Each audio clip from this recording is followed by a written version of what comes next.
Over the weekend, the brother made a gallant effort to restructure the funeral into a celebration of Baxter's life, an idea that fell flat with the ultimate realization that there was so little to celebrate.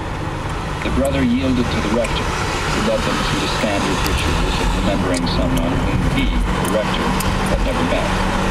Ollie Geis, a beta from Cleveland who had lived with Baxter for 2 of their years at Duquesne, struggled through a eulogy that evoked a few smiles.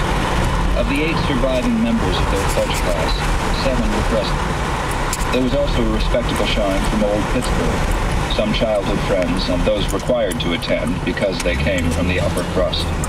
There were 4 long-forgotten pals from the second-tier boarding school the Tates had shipped Baxter to when he was 14 years old. Unknown to Kyle and the others, Elaine Keenan had attempted to enter the church, but was turned away because her name was not on the list.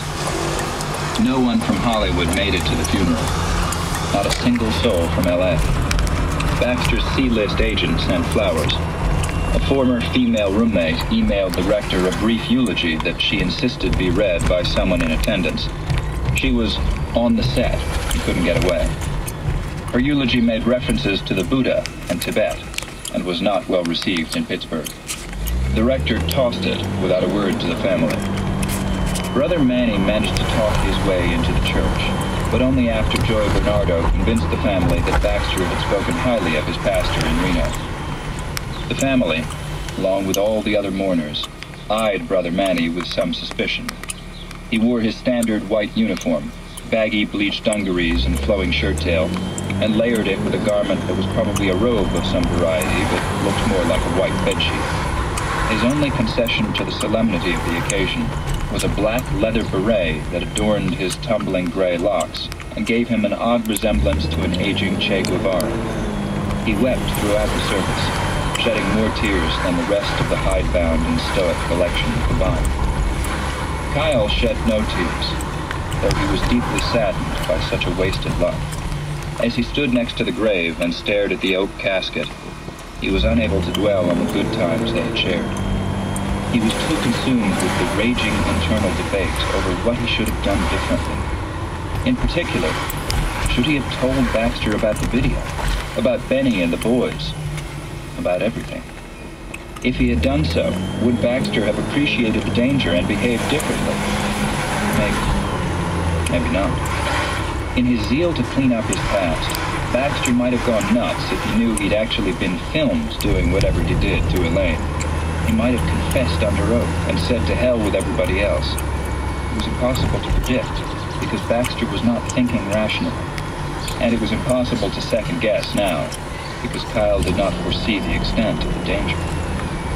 But he certainly saw it now. There were about 100 mourners huddled around the gravesite, all pressing close together to hear the final words from the rector. A few cold raindrops hurried things along. A crimson tent provided shelter for the casket and the family seated near it. Kyle glanced away at the rows of tombstones where the old money was buried, and beyond them to the stone gate at the cemetery's entrance. On the other side of the entrance was a large pack of media types, waiting like vultures for a glimpse of something newsworthy.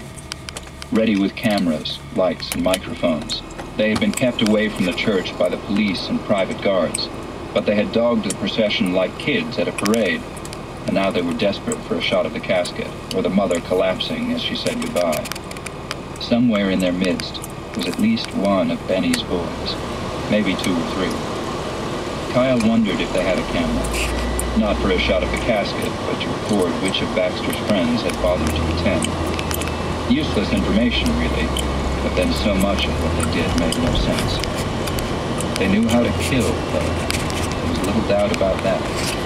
The state police had nothing to say so far, and as the days passed, it was becoming evident that their